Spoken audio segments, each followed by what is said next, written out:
너 계속 이렇게 아프잖아. 병원비도 만만치 않고. 남편의 차가운 목소리가 병원 카페에 울려 퍼졌어요. 주변 사람들이 희끗희끗 쳐다봤어요. 아픈 여자는 돈만 축낸다는 말이 있어. 미안하지만 이제 지쳤어. 옆에 앉은 젊은 여자가 수줍게 웃으며 남편의 손을 잡았어요. 이혼하자.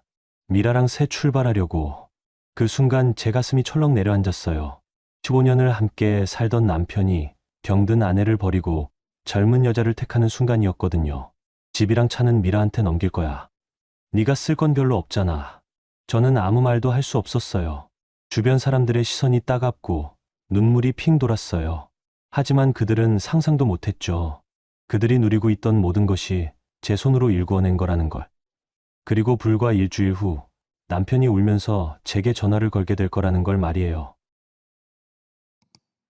안녕하세요. 저는 한지수라고 합니다. 올해 38살이죠. 지금 이 이야기를 들려드리는 건 제가 겪었던 일들이 혹시나 비슷한 상황에 계신 분들께 조금이라도 도움이 될까 해서예요. 그때는 정말 막막했거든요. 혹시 지금 힘든 시간을 보내고 계신 분이 있다면 제 이야기가 조그마한 위로라도 됐으면 좋겠어요. 작년 가을이었습니다. 그날도 참 쌀쌀했어요. 서울 송파에 있는 종합병원 복도를 걷고 있었죠. 만성피로증후군 진료를 받고 나오는 길이었어요. 사실 몇 달째 몸이 안 좋았거든요. 아침에 일어나는 것도 힘들고 계단 올라가기만 해도 숨이 차고 온몸이 무겁고 그랬어요. 병원 복도는 늘 그렇듯 수독약 냄새가 났어요. 형광등 불빛이 하얗게 내리쬐는 가운데 사람들이 조용조용 지나다니고 있었죠. 저도 천천히 걸으면서 오늘 받은 진료 결과를 생각하고 있었어요. 의사 선생님이 스트레스를 줄이고 충분히 쉬라고 하셨거든요. 그런데 집에 가면 쉴 수 있을까? 그런 생각이 들더라고요. 그때였어요. 앞쪽에서 익숙한 목소리가 들렸어요. 그러니까 미라야, 여기 음식이 맛있다니까. 남편 목소리였어요. 오태성이라고 하는데요. 결혼한 지 벌써 15년이 넘었어요. 그런데 남편이 왜 여기 있지? 하고 고개를 들어보니까 정말 남편이 서 있는 거예요. 그런데 혼자가 아니었어요.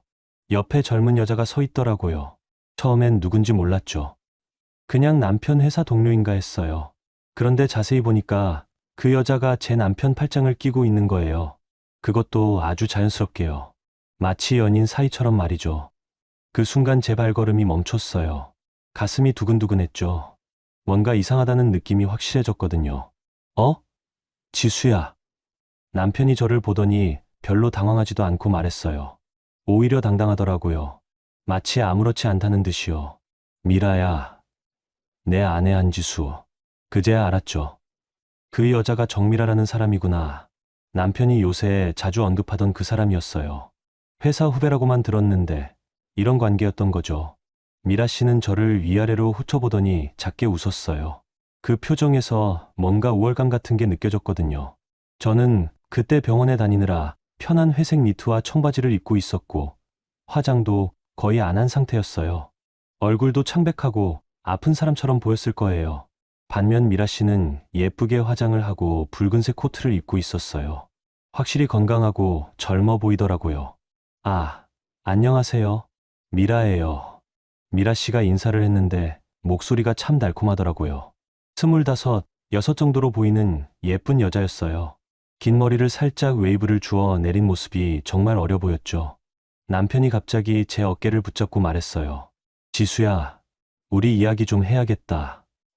그러면서 병원 로비 안쪽에 있는 카페로 저를 데려갔어요. 미라 씨도 자연스럽게 따라왔죠. 세 사람이 원형 테이블에 앉았는데 정말 어색했어요. 아니, 어색한 건 저뿐이었나 봐요.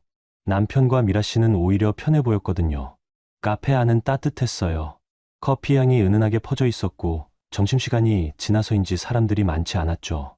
남편은 아메리카노를, 미라 씨는 카페라테를 주문했어요. 저는 그냥 물만 달라고 했어요. 입맛이 없었거든요. 지수야, 솔직히 말할게. 남편이 커피를 한 모금 마시고 말했어요. 표정이 진지했어요. 15년 동안 봐온 그 표정은 뭔가 중요한 결정을 내릴 때 짓는 얼굴이었죠. 너 계속 이렇게 아프잖아. 병원비도 만만치 않고. 그때 제 가슴이 철렁했어요. 뭔가 안 좋은 말이 나올 것 같은 예감이 들었거든요. 아픈 여자는 돈만 축낸다는 말이 있어. 미안하지만 이제 지쳤어. 남편의 목소리가 차가웠어요. 15년을 함께 산 부부 사이의 목소리가 아니었죠. 마치 남남에게 하는 말투 같았어요. 그래서 뭘 어떻게 하자는 거예요? 제가 조용히 물었어요. 사실 마음속으로는 이미 답을 알고 있었지만요. 이런 상황에서 할 수 있는 말이 뭐가 있겠어요. 이혼하자. 남편이 단호하게 말했어요. 그러면서 미라 씨를 힐끗 보더라고요. 마치 확인받고 싶어 하는 것 같았어요. 미라랑 새 출발하려고. 집이랑 차는 미라한테 넘길 생각이야. 네가 쓸 건 별로 없잖아. 미라 씨가 수줍게 웃으면서 남편의 손을 잡았어요. 그 모습을 보니까 참 오랫동안 만나온 사이처럼 보이더라고요. 저는 아무 말 없이 그 모습을 지켜봤어요. 화가 났을까요? 아니면 슬펐을까요? 지금 생각해보면 오히려 시원했던 것 같아요. 이제 끝이구나 하는 안도감이 들더라고요. 그동안 고생 많았어. 미안해. 남편이 덧붙였는데 그 말이 진심으로는 들리지 않았어요. 그냥 예의상 하는 말 같았거든요. 알았어요. 제가 고개를 끄덕였어요. 남편이 조금 놀란 표정을 지었어요. 아마 제가 울거나 매달리거나 최소한 화라도 낼 줄 알았나 봐요. 그냥 그렇게 해요. 당신이 원하는 대로. 저는 천천히 자리에서 일어났어요. 더 이상 할 말이 없었거든요. 미라 씨가 저를 보는 눈빛에서 약간의 당황스러움이 느껴졌어요. 아마 저도 모르게 너무 담담했나 봐요. 병원을 나서면서 생각했어요. 15년 동안 참 많은 걸 참고 살았구나. 남편의 무관심도, 시어머니의 구박도, 경제적인 압박도. 그런데 이제야 끝이 보이는구나.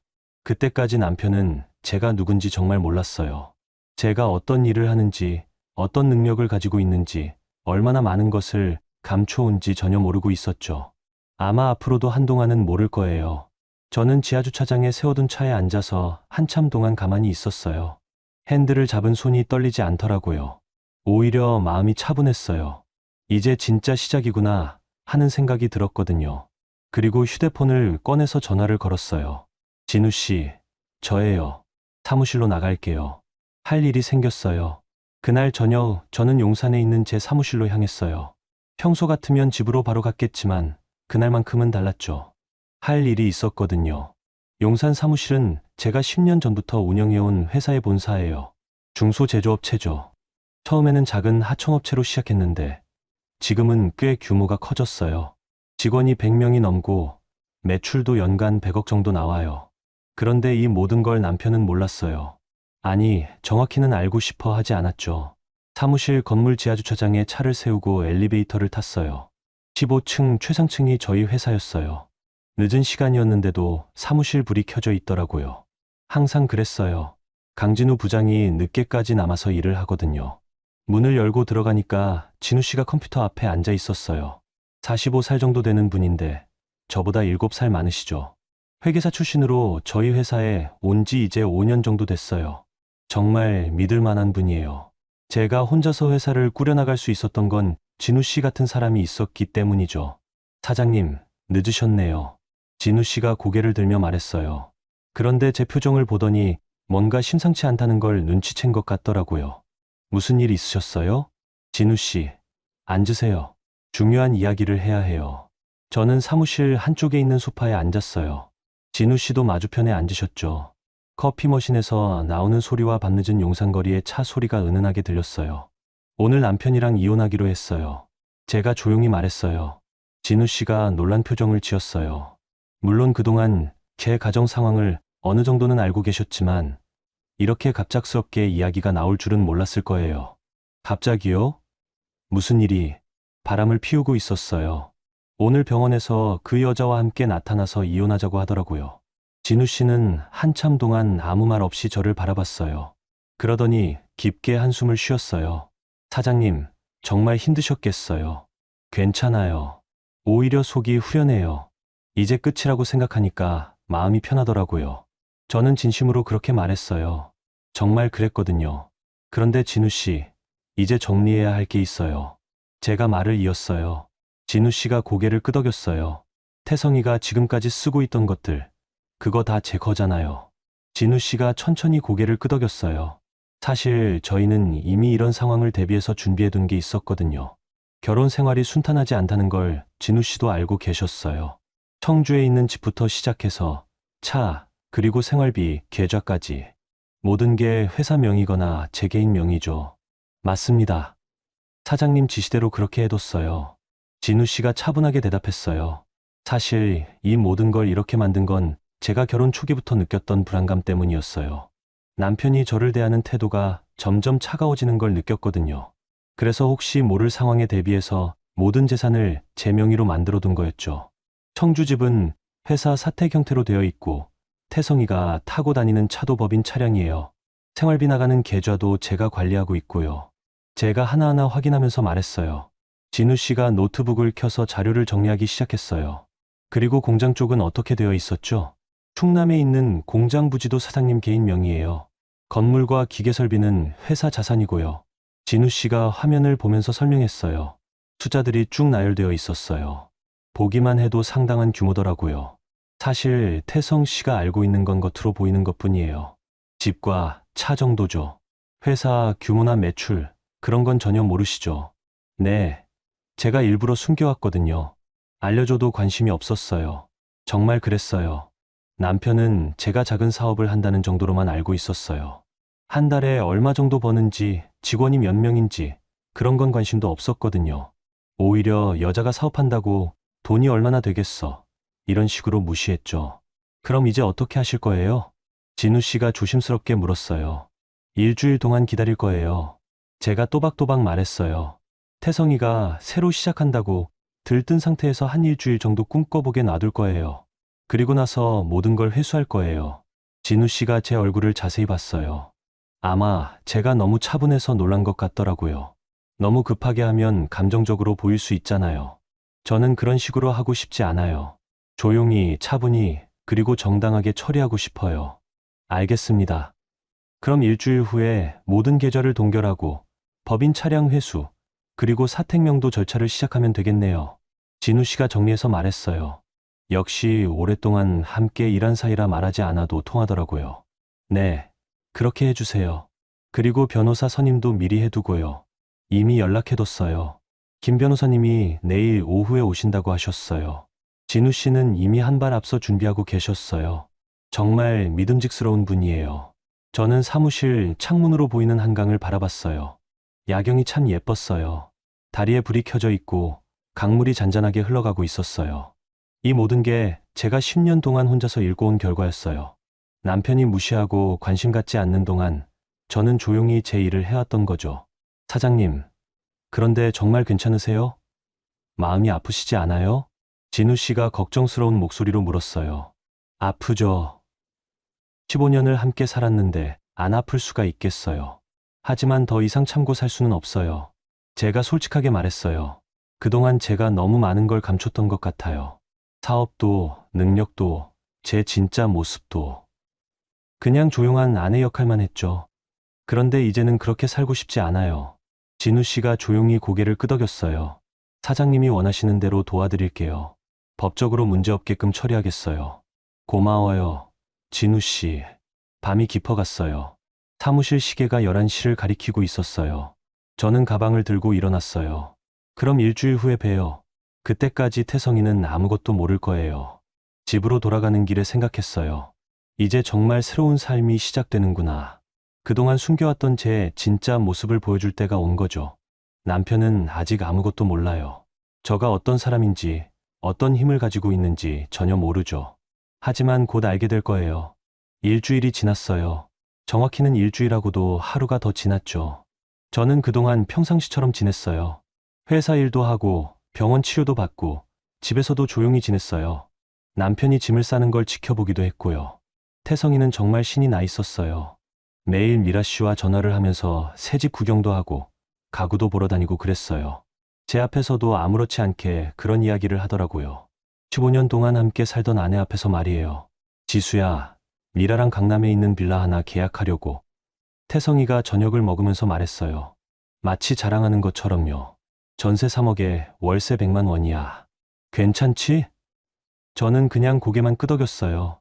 뭐라고 대답할 말도 없었고 굳이 말할 필요도 없었거든요. 그런데 정작 그날 바로 월요일 아침에 일이 터졌어요. 태성이가 은행에서 전화를 받았어요. 제가 회사에 가기 전 아침 8시쯤이었죠. 태성이는 미라 씨와 함께 은행에 가서 전세 대출 서류를 준비하려던 참이었어요. 네. 뭐라고요? 태성이가 휴대폰을 들고 있는데 목소리가 점점 커지더라고요. 계좌가 동결됐다고요? 왜요? 저는 부엌에서 커피를 끓이면서 태성이의 전화 내용을 들었어요. 예상했던 일이었죠. 아니, 제가 언제 동결 신청을 했다고요? 태성이가 소리를 지르기 시작했어요. 미라 씨가 옆에서 걱정스러운 표정으로 바라보고 있었어요. 지금 당장 은행으로 갈게요. 실수일 거예요. 태성이가 전화를 끊더니 급하게 옷을 챙겨 입었어요. 미라 씨도 따라 나갔죠. 저는 그 모습을 조용히 지켜봤어요. 시작됐구나 하는 생각이 들었어요. 오전 10시쯤에 태성이한테서 또 전화가 왔어요. 저는 회사 사무실에서 업무를 보고 있었거든요. 지수야, 이상해. 계좌가 정말로 동결됐어. 목소리가 당황스러워 보였어요. 은행에서는 계좌 명의자가 신청했다고 하는데 난 그런 적 없거든. 그래요? 그럼 누가 했을까요? 제가 담담하게 물었어요. 모르겠어. 아무튼 신용카드도 안 되고 체크카드도 막혔어. 미라가 지금 화내고 있어. 역시 그렇게 될 줄 알았어요. 미라 씨 같은 분은 돈 문제에 예민할 테니까요. 점심시간에 태성이가 집으로 전화를 했어요. 제가 마침 집에 잠깐 들렀다가 받았죠. 지수야, 너 혹시 뭔가 했어? 목소리에서 의심이 느껴졌어요. 제가 뭘 했다는 거예요? 계좌 동결이랑 카드 정지, 이거 다 내 소행 아니야? 태성이가 직접적으로 물어봤어요. 저한테 그런 권한이 있나요? 제가 반문했어요. 사실이었거든요. 저는 직접 손댄 게 아니라 진우 씨가 법적 절차에 따라 처리한 거였어요. 그럼 뭐야? 왜 이런 일이 생기는 거야? 잘 모르겠어요. 은행에 직접 문의해 보세요. 저는 차분하게 대답했어요. 오후 3시쯤에 태성이가 미라 씨와 함께 집으로 들어왔어요. 두 사람 다 얼굴이 어두웠어요. 언니, 도대체 뭐가 어떻게 된 거예요? 미라 씨가 저에게 직접 물어봤어요. 목소리가 날카로웠어요. 무슨 말씀이세요? 오빠가 돈이 있다고 해서 믿고 따라왔는데 지금 보니까 통장에 돈도 없고 카드도 안 되잖아요. 미라 씨의 본색이 드러나기 시작했어요. 역시 돈 때문에 남편을 선택한 거였죠. 그거는 저한테 물어보실 일이 아닌 것 같은데요. 제가 조용히 말했어요. 태성 씨한테 직접 물어보세요. 태성이가 미라 씨를 달래려고 했어요. 미라야, 일시적인 문제일 거야. 내가 알아볼게. 일시적인 문제가 뭐예요? 집 계약금도 못 내고 이사 비용도 없고 이게 무슨 상황이에요? 미라 씨가 목소리를 높였어요. 처음에는 돈 많다고 하지 않으셨어요? 집도 있고 차도 있다고요. 집도 있고 차도 있잖아. 태성이가 변명했어요. 그런데 왜 돈이 없어요? 이 집이 정말 오빠 거예요? 미라 씨가 예리한 질문을 했어요. 역시 젊은 여자는 다르더라고요. 저라면 그런 질문을 못 했을 텐데요. 당연히 내 거지. 15년 동안 살았는데, 태성이가 대답했는데, 목소리에 확신이 없었어요. 그럼 집을 담보로 대출을 받으면 되잖아요. 그렇게 해서 전세금을 마련하고요. 미라 씨가 제안했어요. 그거는 좀 복잡해. 태성이가 말을 흐렸어요. 사실 태성이도 집이 정확히 누구 명의인지 잘 모르고 있었거든요. 그냥 자기 집인 줄로만 알고 있었어요. 복잡하다는 게 뭐예요? 본인 명의가 아니에요? 미라 씨가 계속 추궁했어요. 아니야. 그런 게 아니라. 태성이가 당황했어요. 제가 보기에도 불쌍했어요. 15년 동안 제가 뒤에서 모든 걸 알아서 해줬기 때문에 태성이는 정작 자신의 재정 상황에 대해 정확히 아는 게 없었거든요. 저녁 시간에 미라 씨가 태성이한테 따지는 소리가 거실까지 들렸어요. 오빠, 정말 이상해요. 돈도 없고 집 명의도 확실하지 않고 그럼 지금까지 뭘 믿고 산 거예요? 미라야, 진정해. 내가 알아볼게. 알아본다고 하는데 언제까지 알아볼 거예요? 저는 새 집에서 살려고 회사도 그만뒀다고요. 미라 씨가 회사를 그만뒀다는 건 처음 들었어요. 역시 태성이한테 확실히 기대를 걸고 있었구나 싶었죠. 그리고 오빠, 한 가지 더 이상한 게 있어요. 뭐가? 아까 은행에서 직원이 하는 말이 이 모든 계좌가 한지수 씨 명이라고 하더라고요. 부인 명이라고요. 그 순간 거실이 조용해졌어요. 태성이가 아무 말 없이 있다가 제 방 쪽으로 왔어요. 지수야, 나 좀 보자. 태성이가 제 방문을 열고 들어왔어요. 얼굴이 새파랗게 질려 있었어요. 계좌가 내 명이라는 게 정말이야? 네, 맞아요. 제가 솔직하게 대답했어요. 왜 지금까지 말 안 했어? 물어보신 적이 없잖아요. 정말 그랬어요. 태성이는 그동안 제 일에 전혀 관심이 없었거든요. 그럼 집은? 이 집도 내 명이야? 회사 명이에요. 제가 운영하는 회사 사택이에요. 태성이의 얼굴이 점점 하얘졌어요. 차는? 그것도 법인 차량이에요. 태성이가 한참 동안 아무 말 없이 저를 바라봤어요. 그리고 갑자기 소리를 질렀어요. 그럼 내가 가진 게 뭐야? 거실에서 미라 씨가 그 소리를 들었을 거예요. 잠시 후 미라 씨가 방으로 들어왔어요. 오빠, 뭐라고 하세요? 미라야, 잠깐 나가 있어. 싫어요. 저도 들어야 해요. 저와 관련된 일이잖아요. 미라 씨가 완강하게 말했어요.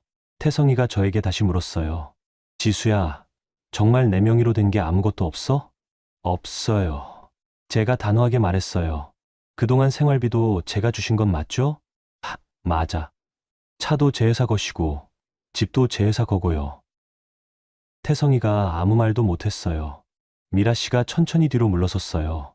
그러더니 태성이를 보는 눈빛이 완전히 달라졌어요. 오빠, 그럼 오빠는 지금 무직이고 무일푼이라는 뜻이에요? 미라 씨의 목소리가 차가웠어요. 미라야, 그게 아니라. 그게 아니라 뭐예요? 저 속이신 거잖아요. 미라 씨가 갑자기 화를 냈어요. 저는 오빠가 돈 있는 줄 알고 회사도 그만뒀다고요. 그날 밤 미라 씨와 태성이가 한참 동안 싸웠어요. 저는 제 방에서 그 소리를 들었어요. 미라 씨가 울면서 소리치는 것도 들리고 태성이가 변명하는 소리도 들렸죠. 결국 미라 씨가 먼저 나갔어요. 밤 10시쯤이었나? 큰 소리로 문을 닫고 나가더라고요. 태성이가 제 방으로 왔어요. 지수야, 이게 다 내 계획이었어? 무슨 말씀이세요? 나한테 이혼하자고 하게 만든 것도, 미라랑 헤어지게 만든 것도. 태성이가 절망적인 표정으로 말했어요. 그런 계획 같은 건 없었어요. 그냥 당신이 원하는 대로 해준 것뿐이에요. 저는 정말 담담하게 대답했어요. 거짓말은 아니었거든요. 저는 그저 제가 가진 걸 지켰을 뿐이에요. 그날 밤 태성이는 거의 잠을 못 잤을 거예요. 새벽까지 거실을 왔다 갔다 하는 소리가 들렸거든요. 그 다음날 아침 일찍 저는 진우 씨한테 전화를 했어요. 진우 씨, 오늘 진행해 주세요. 네, 사장님. 오전 10시에 법무팀하고 같이 가겠습니다.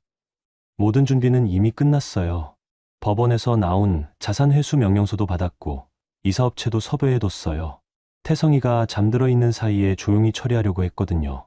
저는 평소처럼 아침 8시에 회사로 나갔어요. 태성이는 거실 소파에서 잠들어 있었어요. 어젯밤에 미라 씨랑 싸우느라 지친 것 같더라고요. 오전 9시쯤에 시어머니가 오셨어요. 오정숙이라고 하는데요. 올해 68살이세요. 평소에도 일주일에 두세 번씩 저희 집에 오셨어요. 주로 태성이가 잘 지내는지 확인하러 오시는 거였죠. 시어머니는 저를 좋아하지 않으셨어요. 결혼 초기부터 그랬어요. 제가 몸이 약하다는 이유로 시집살이도 제대로 못하는 며느리라고 늘 말씀하셨거든요. 어머님, 안녕하세요. 제가 인사를 드렸는데 시어머니는 대답도 안 하시고 그냥 거실로 들어가셨어요. 태성아, 일어나거라. 시어머니가 태성이를 깨우셨어요. 태성이가 비실비실 일어났어요. 어머니, 왜 이렇게 일찍 오셨어요? 일찍이 뭐야? 벌써 9시가 넘었는데. 너 요새 왜 이래? 얼굴이 왜 이렇게 상했어? 시어머니가 태성이 얼굴을 자세히 보시더니 걱정스러운 표정을 지으셨어요. 별일 아니에요, 어머니. 태성이가 대답했는데 목소리에 힘이 없었어요. 그때 밖에서 트럭 소리가 들렸어요. 저는 창문으로 내다봤어요. 큰 이사 트럭 2대가 저희 집 앞에 서 있었어요. 그리고 정장 입은 사람들이 내리고 있었죠. 문벨이 울렸어요. 태성이가 나가서 문을 열었어요. 안녕하세요. 법무법인 한강에서 나왔습니다. 정중한 목소리가 들렸어요. 네, 뭐가? 자산 회수 관련해서 왔습니다. 법원 명령서 확인해 주시죠. 태성이가 서류를 받아보고 있는데 시어머니가 나가셨어요. 뭔 소리야? 자산 회수가 뭔 소리야? 시어머니가 큰 소리로 물으셨어요. 이 집과 관련 자산들을 회수하러 왔습니다. 한지수 대표님 회사 자산이거든요. 법무팀 직원이 차분하게 설명했어요. 우리 집을 왜 가져간다는 거야? 시어머니가 소리치셨어요. 이 집은 15년 동안 우리가 살던 집이야. 죄송합니다만 등기부등본상 이 집은 지수산업 명의로 되어 있습니다. 사택으로 제공된 거죠. 그때 진우 씨도 나타났어요. 저는 미리 부탁해서 현장 상황을 지켜봐 달라고 했거든요. 어르신, 안녕하세요. 지수산업 재무이사 강진우라고 합니다. 진우 씨가 정중하게 인사했어요. 지수산업이 뭐야? 처음 들어보는데? 시어머니가 어리둥절하셨어요. 한지수 대표님이 운영하는 회사입니다. 이 집은 회사에서 직원들에게 제공하는 사택이에요. 무슨 소리야? 지수가 회사를 운영한다고? 시어머니가 믿을 수 없다는 표정을 지으셨어요. 태성이도 마찬가지였어요. 아직도 상황을 제대로 파악하지 못하고 있었거든요. 잠깐만요. 이게 무슨 일이에요? 태성이가 진우 씨에게 물었어요.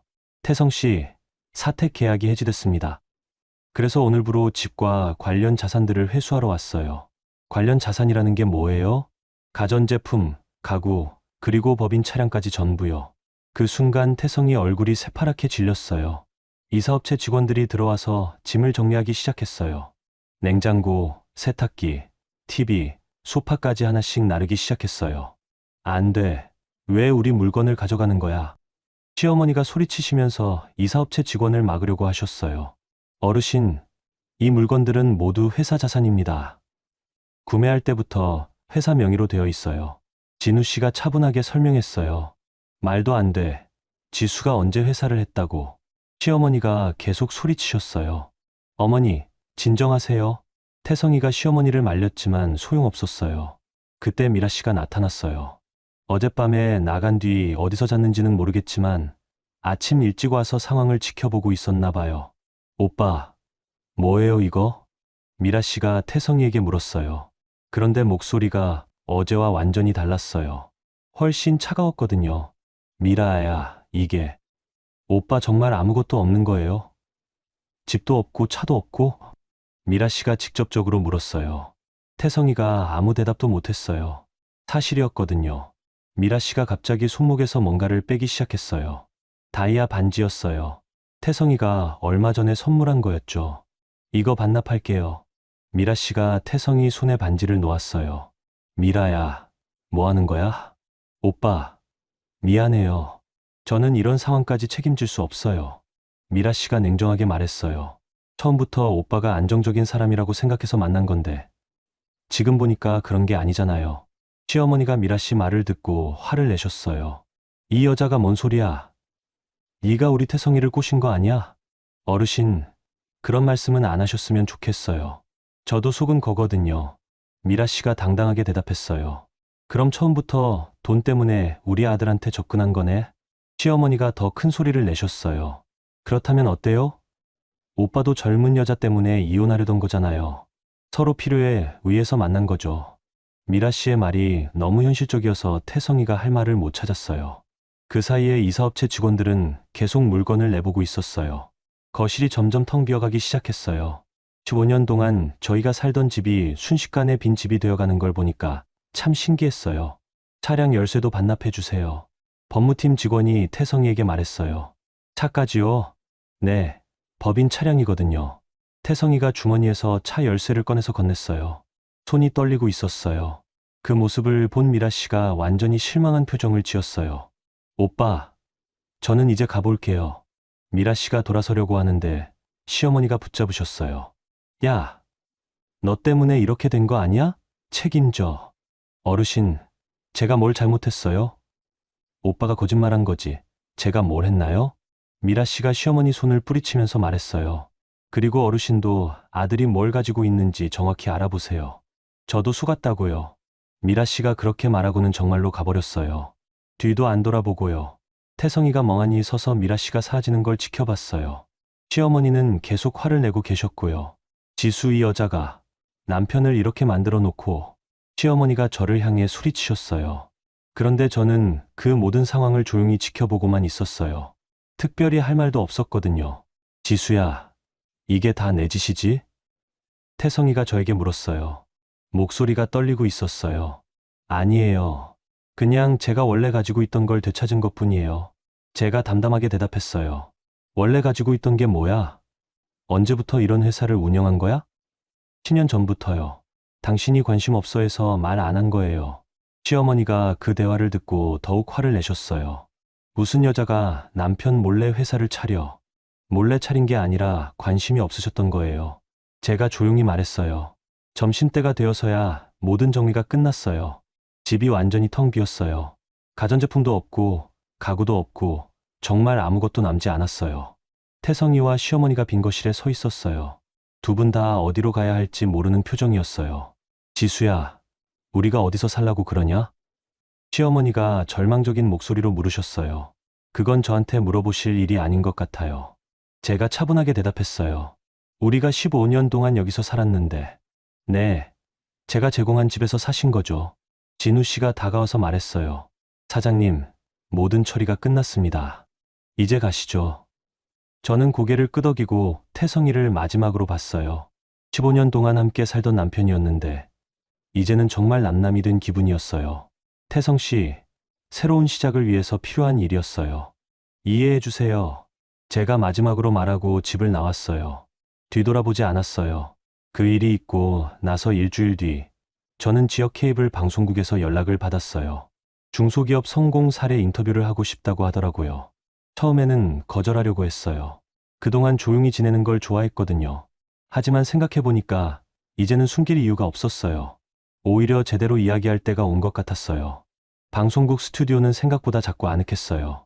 따뜻한 조명이 켜져 있고 카메라 2대가 저를 향해 설치되어 있었죠. 진행자는 김용희 씨라고 하는 50대 초반의 여성이었어요. 인상이 부드럽고 신뢰감이 느껴지는 분이었어요.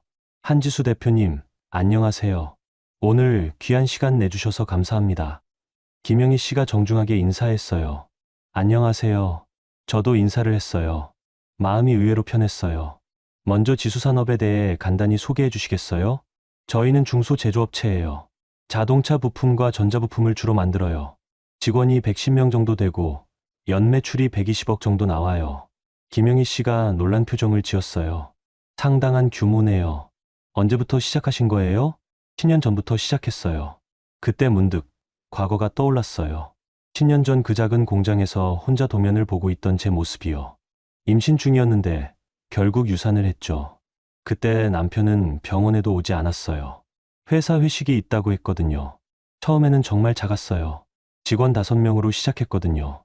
제가 차분하게 말했어요. 그런데 어떻게 이렇게 키우셨어요? 끝까지 포기하지 않았어요. 힘들어도 계속했죠. 정말 그랬어요. 밤늦게까지 공장에서 일하고 새벽에 집에 들어가고 그런 날들이 몇 년간 계속됐어요. 남편은 제가 뭘 하는지 관심도 없었어요. 그냥 돈이나 벌어와 이런 식으로 말했죠. 가정과 일을 병행하기 어려우셨을 것 같은데요. 김영희 씨가 조심스럽게 물었어요. 네, 쉽지 않았어요. 특히 몸이 아플 때는 더 힘들었죠. 저는 잠시 말을 멈췄어요. 병원에서 만성피로증후군 진단을 받았을 때가 생각났어요. 의사 선생님이 충분히 쉬라고 했는데 집에 가면 시어머니가 아픈 척하지 말라고 하셨거든요. 사실 저는 만성피로증후군을 앓고 있어요. 몇 년째 치료받고 있죠. 그런 상황에서도 사업을 계속하신 거군요. 네, 그게 제 삶이었어요. 아프다고 멈출 수 없었죠. 그때 또 다른 기억이 떠올랐어요. 시어머니가 며느리 주제에 돈벌이에만 신경 쓴다고 하시던 날이요. 제가 공장에서 늦게 들어왔다고 화를 내셨어요. 그런데 정작 그 돈으로 생활비를 대고 계셨으면서 말이에요. 가족들의 지지가 있으셨나요? 김영희 씨의 질문에 저는 쓴웃음을 지었어요. 아니에요. 오히려 반대였죠. 반대요? 남편과 시어머니는 제가 사업하는 걸 좋아하지 않으셨어요. 여자가 밖에 나가서 일한다고 못마땅해 하셨죠. 스튜디오가 조용해졌어요. 김영희 씨가 진지한 표정으로 저를 바라봤어요. 그럼 혼자서 모든 걸 감당하신 거네요. 네, 그랬어요. 때로는 정말 힘들었어요. 아픈 건 빼고라도 이해받지 못한다는 게 가장 어려웠죠. 제가 솔직하게 말했어요. 그래도 포기하지 않으신 이유가 있으세요? 제가 할 수 있는 일이 있다고 생각했어요. 그리고 저 스스로를 증명하고 싶었죠. 정말 그랬어요. 주변에서 아무리 무시해도 제가 할 수 있다는 걸 보여주고 싶었어요. 최근에 개인적으로 큰 변화가 있으셨다고 들었는데요. 김영희 씨가 조심스럽게 물었어요. 아무래도 동네 소문을 들으신 모양이에요. 네, 이혼을 했어요. 제가 담담하게 대답했어요. 힘든 결정이셨을 것 같아요. 아니에요. 오히려 후련했어요. 이제야 진짜 제 모습으로 살 수 있게 됐거든요. 그 순간 진우 씨가 사무실에서 사장님이 대단하다고 했던 말이 떠올랐어요. 처음에는 그 말이 어색했는데 이제는 받아들일 수 있을 것 같았어요. 마지막으로 비슷한 상황에 있는 분들께 한 말씀 부탁드려요. 숨기지 마세요. 당신이 할 수 있는 일이 있다면 당당하게 하세요. 다른 사람의 시선 때문에 포기하지 마세요. 제가 진심을 담아 말했어요. 그리고 아픈 것도 부끄러워하지 마세요. 아프면서도 최선을 다하는 것, 그것도 용기예요. 인터뷰가 끝나고 나서 김용희 씨가 말했어요. 정말 대단하세요. 오늘 인터뷰 꼭 많은 분들이 봤으면 좋겠어요. 저는 집으로 돌아가는 길에 생각했어요. 이제 정말 모든 게 바뀔 거라고. 더 이상 숨지 않겠다고. 제가 누군지, 어떤 사람인지 당당하게 보여주겠다고. 그 인터뷰는 일주일 후에 방송됐어요. 그리고 곧 지역 커뮤니티와 SNS를 통해 빠르게 퍼져나갔어요. 사람들이 제 이야기에 공감하고 응원해주기 시작했어요. 반면 태성이와 시어머니는 완전히 다른 상황에 처하게 됐어요. 동네 사람들이 수근거리기 시작했거든요. 저런 훌륭한 부인을 놔두고 바람을 폈다니 하면서요. 인터뷰가 방송되고 한 달 뒤 드디어 법원에서 연락이 왔어요. 이혼 조정 신청에 대한 첫 번째 재판 날짜가 잡혔다고 하더라고요. 청주 가정법원이었어요. 제가 살던 곳에서 가까운 곳이죠. 그날 아침 일찍 일어나서 정장을 차려입었어요. 검은색 정장에 흰 블라우스, 그리고 단정한 구두를 신었어요. 거울을 보니까 예전과는 다른 제 모습이 보였어요. 더 단단해 보이고 확신에 차 있었어요. 법원 건물은 생각보다 엄숙했어요. 회색빛 콘크리트 건물에 큰 계단이 있었고 사람들이 조용조용 드나들고 있었어요. 입구에서 보안 검색을 받고 들어갔는데 가슴이 조금 두근거렸어요. 김수연 변호사님이 먼저 와 계셨어요. 40대 중반 정도 되는 여성 변호사님인데 진우 씨가 소개해 주신 분이에요. 가정법 전문가시에요. 지수 씨, 준비는 다 되셨죠? 김 변호사님이 차분한 목소리로 물었어요. 네, 변호사님. 저는 서류 가방을 꽉 쥐고 있었어요. 그 안에는 그동안 모아둔 모든 증거들이 들어 있었거든요. 상대방 측에서는 어떤 주장을 할지 예상이 되시나요? 잘 모르겠어요. 하지만 분명히 뭔가 변명을 하려고 할 거예요. 정말 그럴 거라고 생각했어요.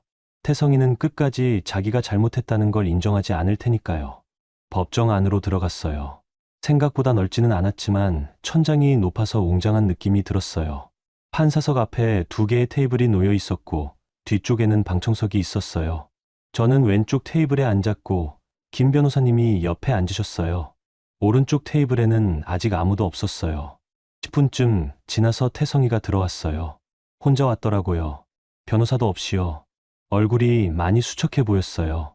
한 달 사이에 살이 많이 빠진 것 같았어요. 태성이가 저를 보더니 잠시 머뭇거렸어요. 그러다가 고개를 숙이고 자리에 앉았어요. 피고인 측에서는 변호사 선임을 하지 않으셨나요? 서기가 태성이에게 물었어요. 아니요, 혼자 하겠습니다. 태성이가 작은 목소리로 대답했어요. 잠시 후 판사님이 입정하셨어요.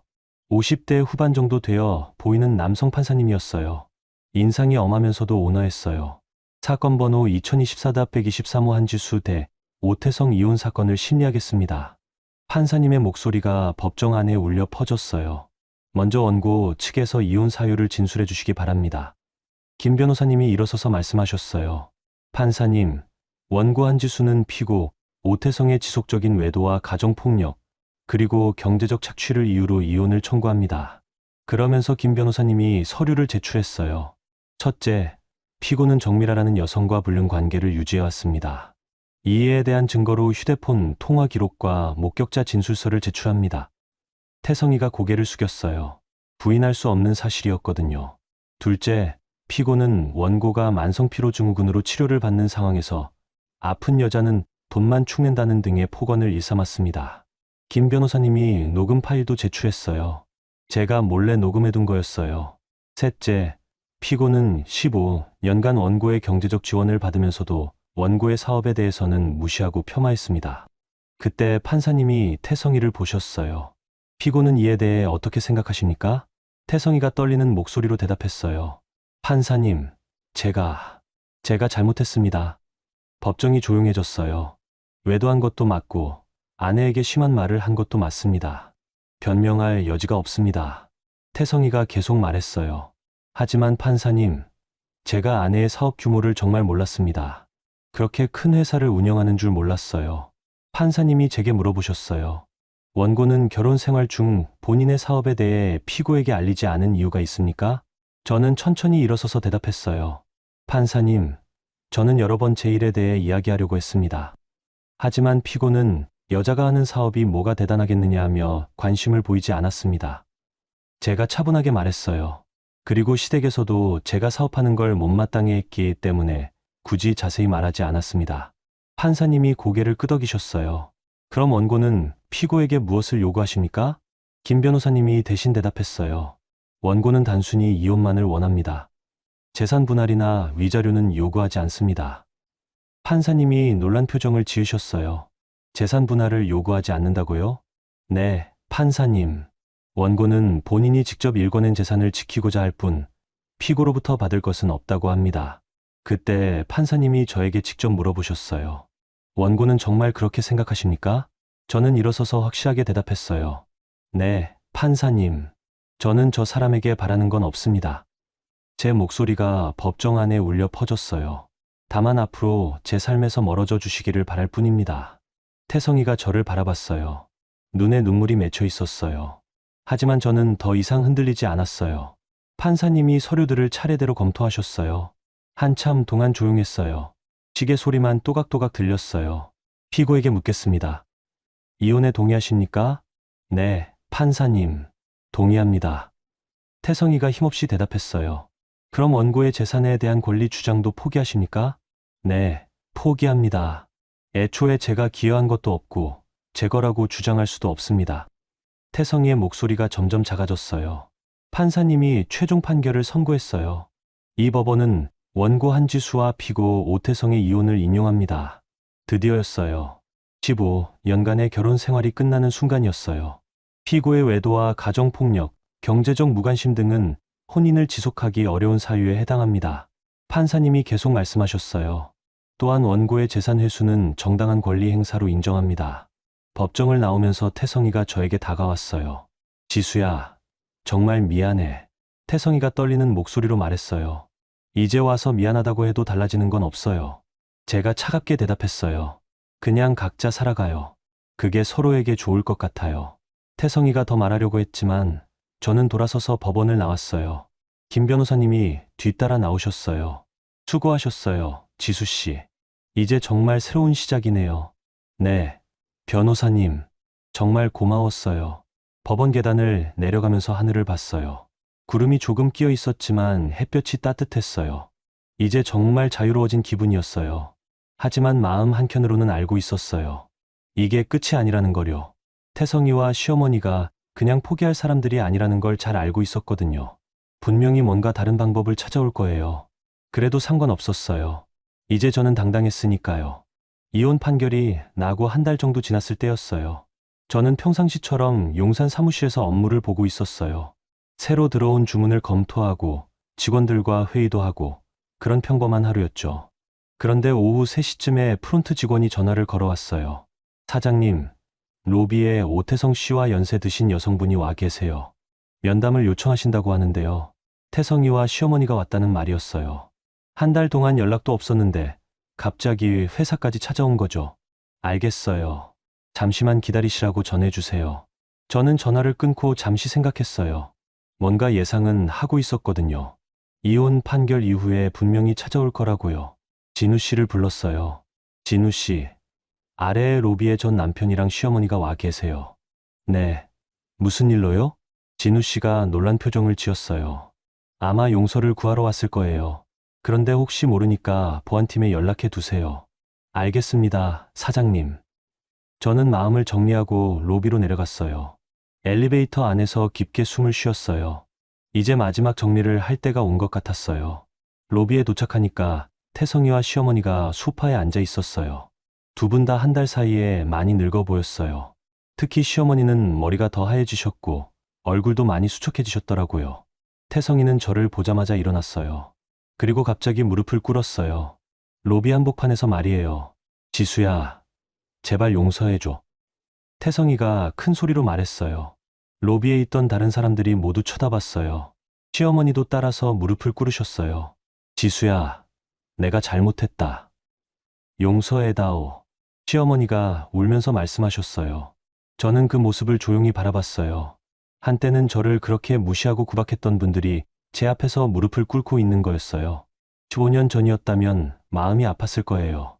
하지만 이제는 그냥 담담했어요. 일단 일어나세요. 제가 차분하게 말했어요. 여기서 이러면 다른 분들이 불편해해요. 하지만 두 분은 계속 무릎을 꿇고 있었어요. 지수야, 정말 미안해. 내가 바보였어. 네가 이렇게 훌륭한 사람인 줄 몰랐어. 태성이가 계속 빌었어요. 미라한테도 속았어. 돈 때문에 나한테 접근한 거였어. 이제야 깨달았어. 시어머니도 말씀하셨어요. 지수야, 엄마가 미안하다.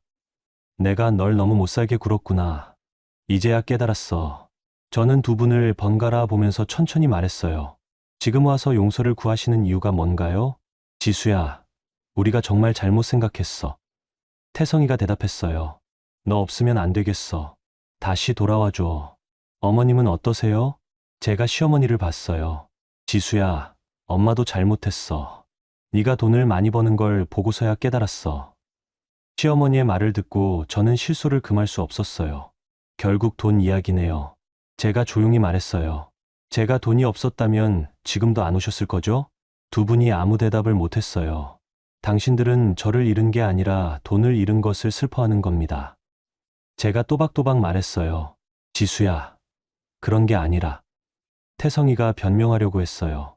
그럼 뭐예요? 제가 평범한 주부였다면 지금 여기 와서 무릎 꿇고 계셨을까요?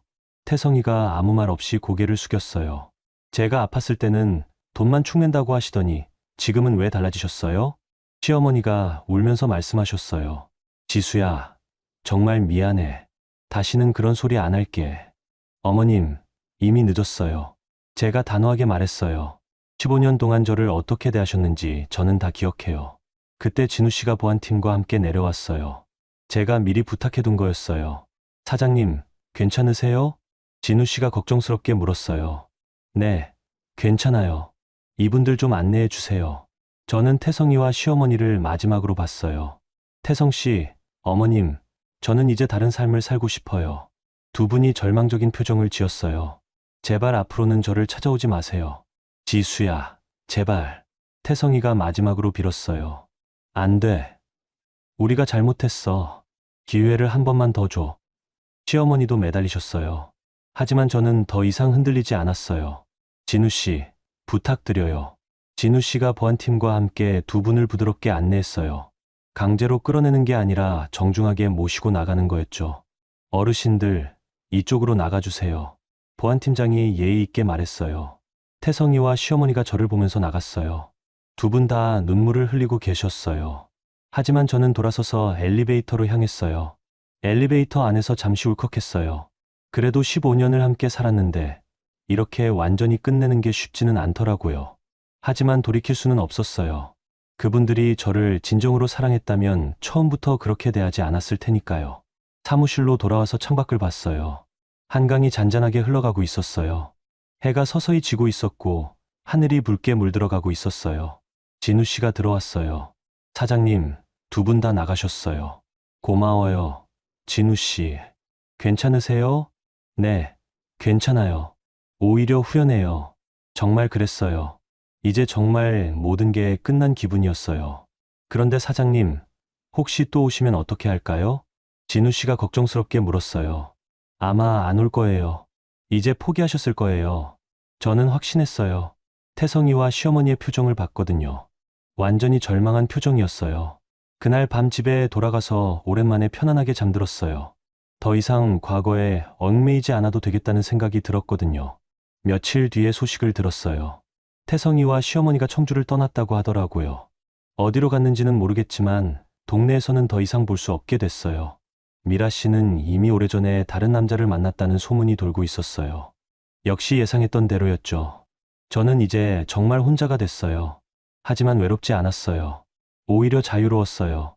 더 이상 눈치 보지 않아도 되고 제가 원하는 대로 살 수 있었거든요. 회사 일도 더욱 재미있어졌어요. 숨길 필요가 없으니까 당당하게 사업을 확장할 수 있었어요. 새로운 공장도 계획하고 있었고 직원들도 더 늘릴 예정이었어요. 가끔 혼자서 한강을 산책하면서 생각했어요. 결국 모든 게 제자리를 찾아갔구나 하고요. 진실은 언제나 드러나기 마련이고 정의는 결국 승리한다는 걸 몸소 경험한 거였어요. 그리고 무엇보다 제 자신을 되찾았다는 게 가장 큰 수확이었어요. 그렇게 1년이 흘렀어요. 지금은 이른 봄이에요. 청주에 있는 작은 작업장에서 이 이야기를 쓰고 있어요. 창밖으로는 벚꽃이 피기 시작했고 따뜻한 햇살이 들어와요. 이 작업장은 제가 새로 시작한 사업이에요. 세움터라고 이름을 지었어요. 지역 여성들이 일할 수 있는 공간을 만든 거죠. 주로 집에서 일하기 어려운 여성분들이 오셔서 포장 작업이나 단순 조립 일을 하세요. 시간도 자유롭게 조절할 수 있고 아이들도 데려올 수 있게 했어요. 처음에는 5분으로 시작했는데 지금은 20분 정도가 함께 일하고 계세요. 나이도 다양해요. 20대 초반부터 50대까지요. 다들 각자의 사연이 있으시죠. 사장님, 오늘 주물량이 많이 들어왔어요. 김미선 씨가 말했어요. 40대 초반이신데 남편이 사업에 실패해서 혼자 2아이를 키우고 계세요. 그래요? 다행이네요. 저는 웃으면서 대답했어요. 힘들면 언제든지 말씀해 주세요. 일하시는 분들을 보면서 예전에 제가 생각났어요. 아무도 몰라주고 힘들어도 혼자 버텨야 했던 그때 말이에요. 용산에 있는 본사는 진우 씨가 잘 관리해주고 계세요. 매출도 작년보다 30% 늘었어요. 새로운 거래처도 늘어났고 직원들 복지도 더 좋아졌어요. 저는 일주일에 사흘은 용산 본사에서 나머지는 여기 세움터에서 보내요. 두 곳 다 제가 아끼는 공간이에요. 오늘 오후에는 오랜만에 병원에 갔어요. 만성피로증후군 정기검진이었거든요. 많이 좋아지셨네요. 의사 선생님이 말씀하셨어요. 스트레스가 많이 줄어든 것 같아요. 정말 그랬어요. 몸도 마음도 훨씬 가벼워졌어요. 병원을 나오면서 우연히 소식을 들었어요. 태성이와 시어머니가 서울 변두리에서 고시원 생활을 하고 계신다고 하더라고요. 태성이는 편의점에서 아르바이트를 하고 시어머니는 작은 식당에서 설거지 일을 하신다고 해요. 처음 그 소식을 들었을 때는 마음이 복잡했어요.